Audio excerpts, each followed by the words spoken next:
Welcome back.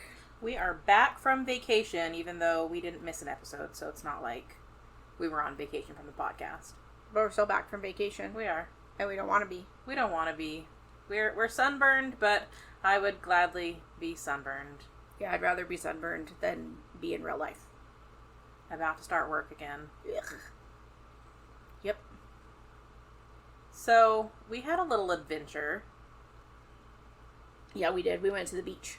We did go to the beach. We went to the beach, we saw some dolphins, and then on our way home, some car kicked up a rock on the interstate and completely shattered one of our windows. Yep, sure did.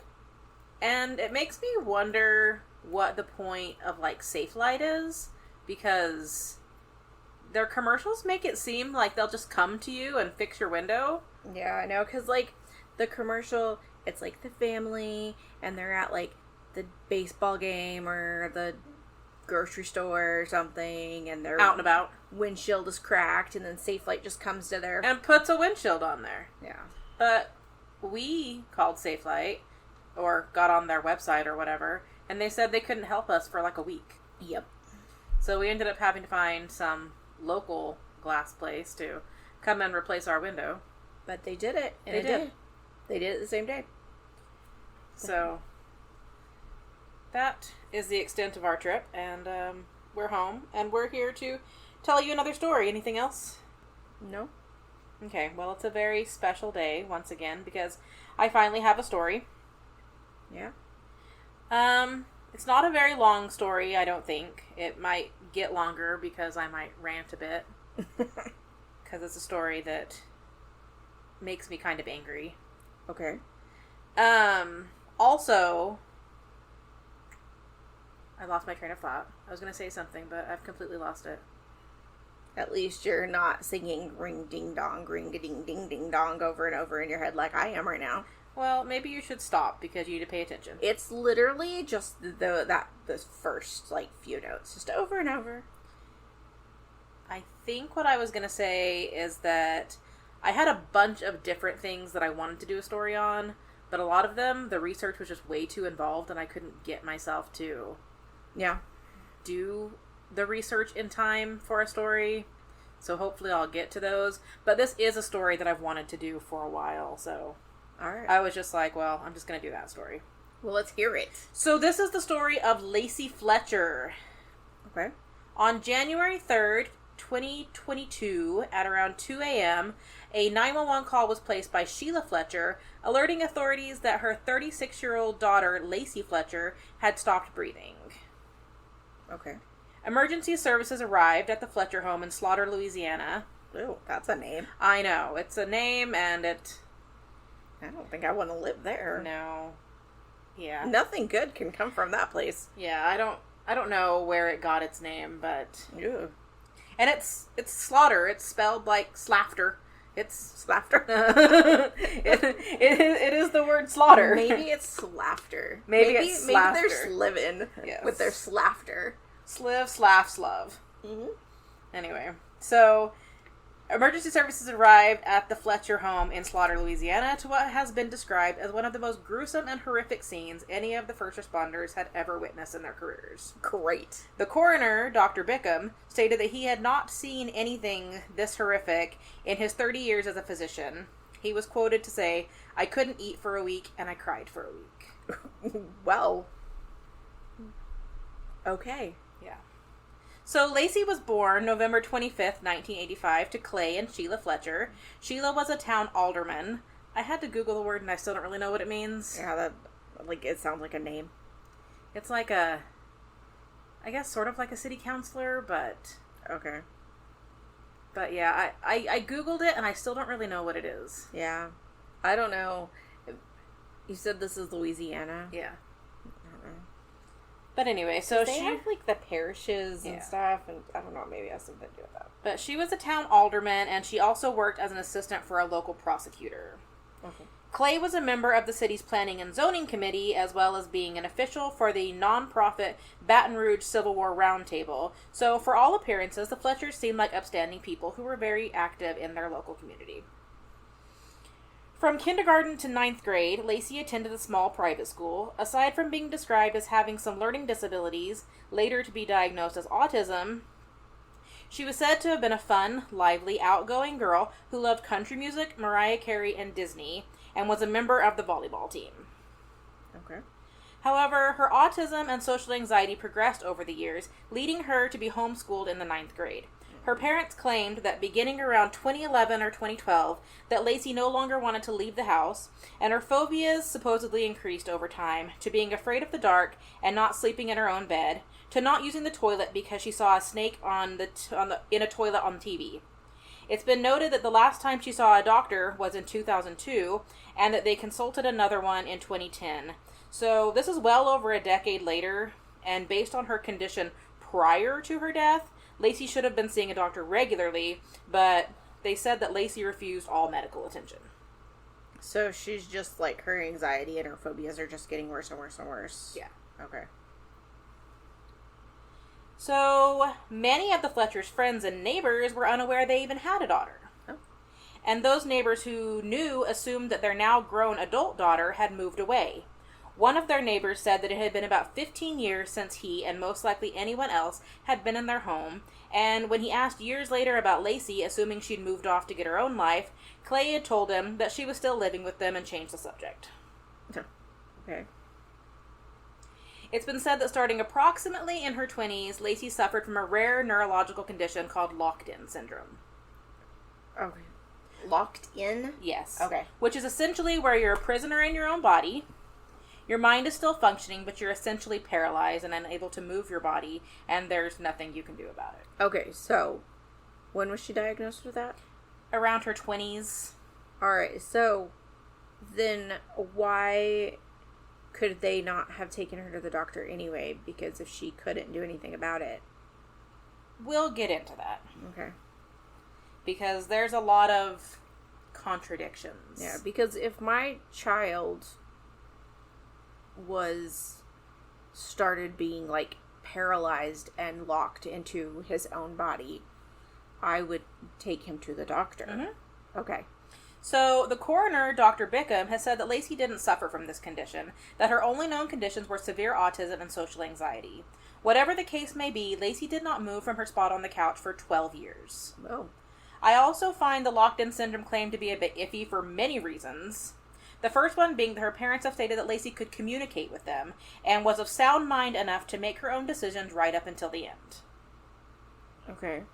If she has locked-in syndrome, I don't think you can really claim that she's of sound mind and be able to communicate, because about all you can do with locked-in syndrome is blink. Oh, yeah. Right? So how would she communicate? Exactly. Like blink once for yes and twice for no? Yeah, so that confuses me. Her parents have also claimed that she refused to leave the couch. Like, do they mean for the entire 12 years? Or up to the point where she supposedly became a prisoner in her own body? I mean, like, I also refused to leave the couch for 12 years, but... But I mean, like... Again, if she supposedly has locked-in syndrome... Yeah. How is she refusing to do anything? Right? And, I mean, even just thinking about our mom. Like, she'll be like, I'm not going to the doctor. But, like, when it comes down to it, we're just like, you're going to the doctor. Yeah. Like, this is serious that you need to go. Yeah. And especially if she can't even move, then I don't want to take anybody's autonomy away. Exactly. But, like, if they're in this kind of situation, sometimes it's like, well, you're going to the doctor. Exactly. So, like I said earlier, one of her phobias was that she wouldn't use the toilet because she had seen a snake in a toilet on TV. So she supposedly would either do it on the couch or on a nearby towel. Well, how did she get to the nearby towel? Well, that's my thing. Like, I don't know when this started. Did it start before she got locked-in syndrome? Or... And also, like, if she has this, and even, okay, so, phobia of the snake aside, if she's in, like, this paralysis thing, then she probably can't go to the bathroom Exactly. properly, which means that her family needed to have her put on some kind of, like, catheter and... Or adult diapers or whatever. Yeah. But yeah, so there was plenty of proof that she did use the bathroom on the couch. There were years of proof that she used the bathroom on the couch. I don't know why they would just let her just sit there and do that. And, like, sit in it. Exactly. So, you know, there was enough proof to the point that the floors under the couch were beginning to buckle and deteriorate from the waist. Oh, disgusting. How do you live like that? Yeah. So, again, was it because she couldn't get up to use the bathroom or because she refused to? But either way, why are her parents not intervening? Right. Sometimes you have to, like, even if she was able to, sometimes you have to have interventions. And, like, supposedly they had, like, one of those medical toilets next to the couch, but they never put her on it, clearly. Yeah. Was it for show? Like, I don't understand. Well, they didn't let anybody in their house, so... Oh, true. Like, that doesn't make any sense. Yeah. But it's been noted that there was one of those, like, portable medical toilets next to the couch. But clearly she was not using that. It's still in the box. So she should have been admitted to a facility where she was being taken care of, if not in both cases, but, you know, especially if she's refusing to go to the bathroom. Because, like, my child has so many crazy anxieties. Yes. But I would not just let him stop using the toilet. Exactly. Like, without getting him some kind of there would be some therapy. kind of intervention, or again, he would at the very least have to be admitted to some sort of mental health or physical health facility where they have people putting bedpans or changing their diapers or changing their catheters or... Yeah. Right. So whether it was a medical necessity that she was using the bathroom on the couch or a mental necessity that she was using the bathroom on the couch, there needed to be some sort of intervention. Right. Let's see. I lost my place.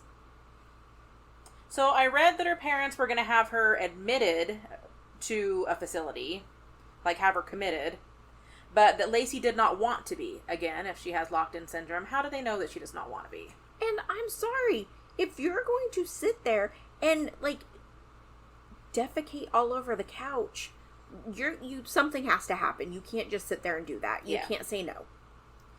They also claimed to have routinely cleaned her, like, bed sores that she was getting from not leaving the couch, and that she never complained about any pain or discomfort, but the evidence to the contrary of them cleaning her wounds was outstanding.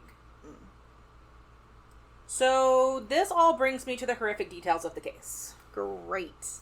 On January 3rd, around 2 a.m., Sheila placed a call to 911 stating that Lacey had stopped breathing. She claimed to have last seen her alive at about 10 p.m. that evening. Okay. And later she had woken up in the recliner in the living room next to the sofa to find Lacey unresponsive. When authorities arrived, they were met with a pungent odor of urine, feces, and rot. Decay. Ugh. A word that we usually don't associate with living people. Right. But the condition Lacey had been in for such a prolonged period that her body had essentially melted into the couch. Oh my God. While she was alive. Oh my God. How does that even happen? Yeah. 12 years of utter neglect. Yeah. And peeing and pooping on yourself. Yeah. Oh my God. For 12 years. Yeah. Without any intervention. Oh my God, that's so bad. Medical examiners were unable to determine when the last time she moved from the couch was. Her cause of death was listed as acute medical neglect, resulting in chronic malnutrition, acute starvation, immobility, acute ulcer formation, osteomyelitis, which is a bone infection, which finally led to sepsis. I can't believe it took that long for her to get septic. Yeah. I just can't imagine as a parent just sitting there and letting this happen. And just living with the conditions. And watching it happen, and, I just can't. Yeah. It was also determined that her death had taken place between 24 to 48 hours before the 911 call was made. Oh. So, she was clearly not alive at 10 p.m. as her mother stated. Mm-hmm. She had been dead for at least 24 hours. Oh. Yeah. I wonder why she even chose to call 911. Well, we'll get into that too. So because of this, her death was ruled a homicide. Okay. I think that's fair, honestly, from what you've said so far. Yeah. She was covered from head to toe in fecal matter and maggots and insects. Oh my god. Her skin in many areas had decayed so severely that you could see her bones. Oh my god. And she weighed only 96 pounds. Mm. The crime scene photos have been described as saying that she appeared almost buried up to her shoulders in the wide, deep hole in the sofa. She's naked apart from a small blue patterned t-shirt which is pulled up on her chest and does not cover her breasts. Her eyes and mouth are wide open, revealing a full set of front teeth. Her legs are pulled up and crossed underneath her, ironically in a way that people can make themselves comfortable, but in Lacey's case it was in a posture of a bid to survive. Her face is covered in large, angry red blotches. Excrement is smeared over almost all of her body. It is matted in her hair. It's even inside her ears. Oh. Close-ups show the flesh on her buttocks appears to be literally worn or eaten away from the 12 years that she hadn't moved from the couch. There are large, raw, yellow areas where the skin has disappeared. Other back and buttocks areas are so blackened it's impossible for a layperson to identify any shape or form. Oh my god. No wonder that coroner said that he didn't sleep or eat for a week. Yeah, that he cried for a week. So her death was immediately investigated after she was discovered in the condition that she was, in order to determine whether her parents were at fault, which, obviously, and what exactly happened. It was brought to light that the 911 call was placed on the Monday following a weekend getaway taken by the Fletchers. Oh. Clay and Sheila, anyway. Well, how nice for them. Yeah. So they left their severely ill, immobile daughter, who could not take care of herself, alone for at least 2 days. Had they done this before? And here's what I always think when I hear this. I don't recall seeing this brought up anywhere else or know whether it's been proved or disproved, but if she was dead 24 to 48 hours before the 911 call was placed, could she have already been dead before when they went on vacation? Right. And they were like, oh, well, we can just go because, like, she's already gone. We don't have to worry about her. She's dead. Yeah. So. Oh. Like, every time I hear that, I'm like, was she already dead? Yeah. Well, and clearly they're not taking care of her. Yeah. So, I mean, she could have, obviously the coroner said 24 to 48 hours, but I was like, she could have been down there dead for weeks. Yeah. And I don't think they would have noticed or cared. Yeah. Like, did they just leave it to deal with when they got home? Yeah, we'll just deal with this when we get back. No rush? Like dirty dishes in the sink or something. So Sheila claims that earlier that day, or I guess like the second, because this is the third now, that Lacey ate half a sandwich and some Cheetos. Can a person with locked-in syndrome even chew? Right. Like, I Googled it, and the AI answer on Google said that typically people with locked-in syndrome cannot chew.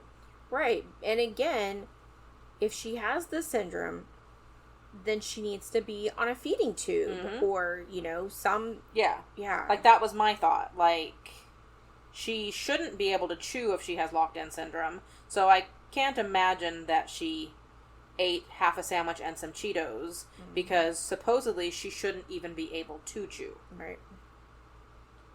And since they went on vacation for 2 days, was she even home on the second to allegedly feed her? Right. Yeah. And I am just, I am trying to figure out, like, what, I don't know, like, how she's even been eating. I mean, she was, like, malnourished and starved and stuff, so, like, was she eating it all for, like, all this time? Well, what they said they found in what they said they found in her stomach was foam from the couch and her own feces. Oh my god. So, again, we know the sandwich thing wasn't true. And was she being forced to eat couch foam? Because if we believe that she was eating it out of desperation, then there, once again, we are proving that she did not have locked-in syndrome. Right. Oh my god. If she's grabbing at pieces of the couch to eat because she's starving to death, right, she clearly does not have locked-in syndrome. Yeah. Yeah. And if she was already... I don't know. I don't even know. Yeah. I heard on one of the podcasts that I listened to that the Fletchers may have been forced to call 911. So this is going to answer your question that you had earlier about why did they even call 911. Because allegedly one of their neighbors saw Lacey on the couch through a window and told Sheila that she had to call 911. Now, I think that I would have just called 911 myself. Yeah, no kidding. I'm not really sure how that interaction would have gone. Yeah. Like, I saw your daughter dead on the couch, you need to call 911. Yeah. Like, I think that I would have just immediately called the cops. Right, no kidding. Because it had to have looked terrible. Well, I've seen crime scene photos, like, not of her on the couch, but of the scene.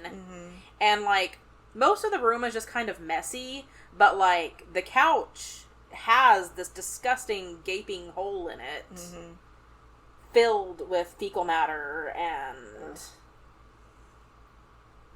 But other than... And she was supposedly, like, stretched out on her side with, like, one of her hands, like, up by her chest or her neck. Yeah. Like, other than, like, having this, like, locked-in paralysis or whatever... Like, why wouldn't she have got up off of the couch in... Well, supposedly her autism and her anxiety were so bad that she wouldn't. I don't know. Pick her up. I don't... Exactly. But, again, we'll get to that.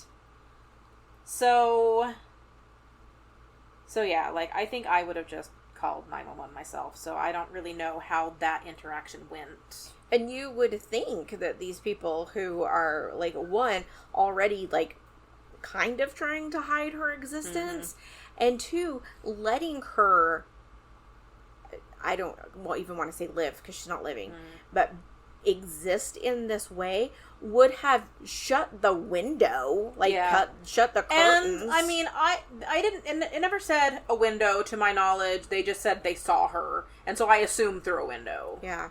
Did you say she was in the basement? No, she was in the living room. Oh. I don't know why I thought basement. No. She's just in the living room. Oh. Okay. This is so bizarre. Yeah. So, on May 2nd, 2022, a grand jury was held in which it was determined that there was enough evidence to move forward with the charge of second-degree murder. The next day, May 3rd, they were arrested. They were both released on bail within a day or two of their arrest. While out on bond, waiting for their arraignment, the indictments were quashed due to technicalities. I know that one was that the grand jury foreman forgot to sign a document at the time of, like, the trial, and ended up signing it, like, later. And then the other one was because of defective language in the original indictment. Okay. That was like they were trying to charge them for other things than were in the original, like, indictment. Okay. So did they have to, like, redo it? They went back, they were rearrested in June of 2023 and re-indicted by a grand jury that wanted to see them go to trial for their role in their daughter's death. Okay. They were brought to trial in March of 2024. Up to this point, the couple had denied any wrongdoing. However, they both pled no contest to manslaughter charges and were each sentenced to 40 years in prison with 20 years suspended. Clay Fletcher attested that they were just following their daughter's wishes. Sheila claimed to let her make her own decisions despite her special needs, and that Lacey would text her or call her when she wanted food. Again, so many things contradicting the theory that she had locked-in syndrome. Right. Like, how would you text or call if you couldn't do anything? The couple's lawyer stated that they were negligent, yes. It is clear that they were negligent. They loved her to death. That is the true statement. No, they didn't, because there is a difference between letting your adult daughter make her own decisions about her life and letting her rot in a couch. Yeah. Letting her make her own decisions is like letting her move out and live on her own. Or, but according to them, they were letting her make the decision of having no medical attention whatsoever. No. That this is what Lacey wanted, and so they... No. Didn't intervene. I'm sorry. You cannot let your child rot into the couch because she said, I really, really want to rot into the couch. Yeah. And from what it sounds, she didn't want to rot into the couch. Mm-hmm. If she was eating couch foam, it sounded like she was suffering and didn't want to be suffering. Right. But we will never know what exactly happened in this case. Yep. And the timelines are so screwed up about, like, when she got locked-in syndrome, if she ever even had it. And so, like, I don't know when some of these things took place. Right. Because her parents clearly are not truthful about any of this. So, I have a few extra little facts. Okay. Sheila allegedly got Lacey's age wrong 3 times during the 911 call. Okay, ma'am. This is your child. Before finally setting on the age of 31, which was still 5 years off of her actual age of 36. Cool. So, clearly, she loves her daughter. Okay, cool. Also, during the 911 call, they were told to perform CPR on their daughter. Dr. Michelle Dupree, a retired forensic pathologist, believes that the sounds that can be heard are the Fletchers faking breathing noises while pretending to perform CPR because Lacey was already dead and in no condition to perform the act on her as she could not be moved or stretched out. Oh my god. Like, why even pretend? Just be like, no, we need medical attention right now. And for someone, I mean, I'm not saying she left the house, but for someone who hasn't left the house in 12 years, she also had COVID-19. Aw. Well, and she probably was very immunocompromised because of her situation, so her parents probably brought her COVID. Oh, I'm sure. Because they were very active in the community, and they were going on trips, and... Aw, poor kid. So... I mean, she's not a kid. But... No, she was almost 40 years old, but... Yep. So, like I said, that was a pretty short one, but... It's one that I don't feel like a lot of people know about. Yeah. No, I didn't know about that one. That's so terrible. But, I mean, I feel like her parents should have gotten a longer prison sentence. Yeah. The mother doesn't think that they should be in jail at all. Oh, well, sorry you let your child rot into the couch. But yeah, I read somewhere that she was saying that, you know, they regretted being neglectful, but that they didn't think that they deserved to be in jail. Yeah. And the judge should have been like, tell me how old she is. How old is your daughter again? And I'll suspend those 20 years. Yeah. So, yeah, that is the story of the girl whose parents let her melt into a couch. That's gross and pitiful and terrible, and it makes me angry infuriating every time I hear it, because I'm just like, this could have been avoided. You know, sometimes you have to go against, even if she didn't want medical attention, if she was able to tell you that, if she, you know, sometimes you have to go against your loved one's wishes when you know that it is for their own safety. It's not like somebody who signed like a DNR for the hospital or something. You know, it's not that. No. You don't just get to let somebody melt into a couch. Mm-hmm. Like, you get the medical attention, and like, if they're sick and they're going to die, like, that's unfortunately sometimes that's how it goes, but not like that. No. And, like, from what I can tell, she wasn't sick in a way that she should have died. Right. She didn't have a medical condition. She had a mental condition. Right. She had autism and severe anxiety. Like, that's... Yeah. That shouldn't be a death sentence. No, it shouldn't be. There's... All of the medical stuff that went wrong with her was because of the neglect. Yeah. Because there are plenty of people who have, like, hermits and, you know, or hermits, but, like, what is it, agoraphobia? Yeah. And, I mean, that word had been tossed around a few times, too, in some of the articles that I read and podcasts that I listened to, but it was mostly, you know, that she had social anxiety and But, like, even with autism. that, like, that doesn't mean that you have to die. Like, you still have ways to get things that you need, and... Yeah, because one of the things that I had read said, maybe about when they consulted the doctor in 2010, that they were considering getting her, like, telehealth. Mm-hmm. But that she refused, and so... I mean, sometimes you just don't let people refuse. Mm-hmm. Like, if somebody was, like, displaying, like, suicidal thoughts or tendencies, like, you can have them committed for, like, observation and to get help, and, you know... again, like I said, they supposedly said they were going to have her committed, but that she refused. Like, that's not what having someone committed is. That's you having them put away for their own safety. And so they didn't go through with it because she, like, adamantly refused help. Mm-hmm. But, I mean, when it gets to the point where, like, you know, you're defecating all over the furniture because you won't use the toilets and, like, maybe can't move or whatever, like, somebody has to intervene. Yeah. And so it was all a huge case of severe neglect. Severe neglect. But, like I said, they've both said that they were doing what their daughter wanted.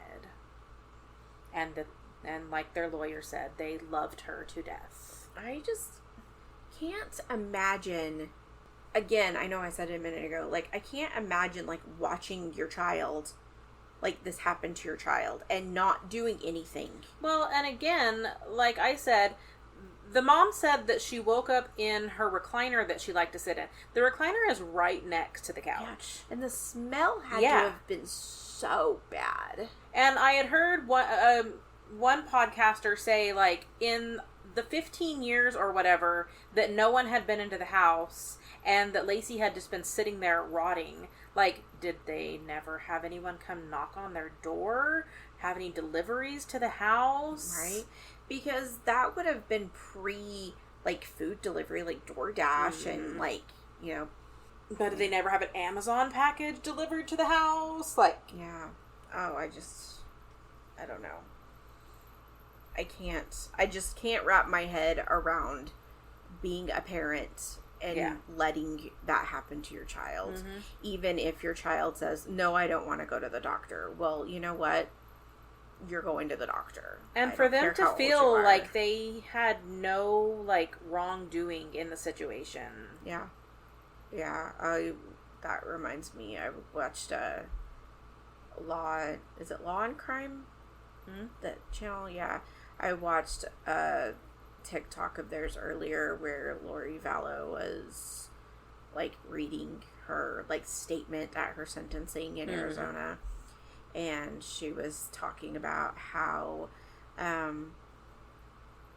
you know, that after you're gone from this life, then you don't seek judgment or like of other people, and you don't seek revenge, and so her children and her husband they're not concerned with what happened. Yeah, they're not bothered by the fact that she murdered them. And, you know, they're just living their best afterlife, and maybe they are, but that doesn't negate what you did in this lifetime. Yeah.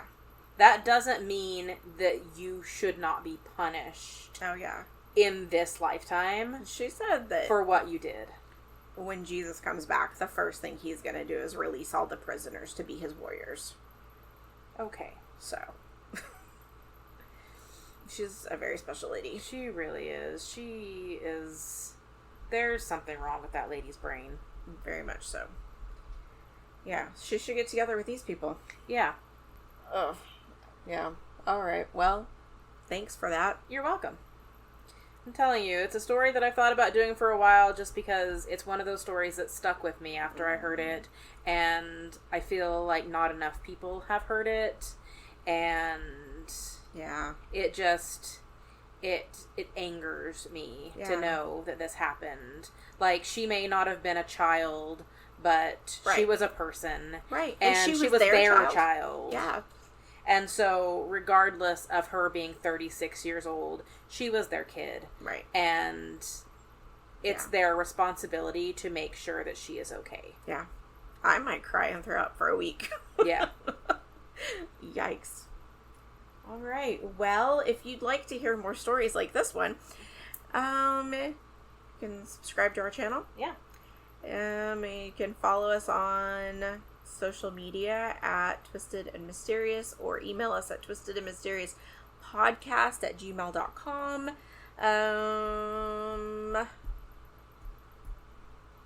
I guess that's all. Yeah, we'd like to hear from you. Like we say every week, if you have any story suggestions for us or any of your own stories, let us know, and we'd love to hear it. Or if you just want to drop us a line and say hi.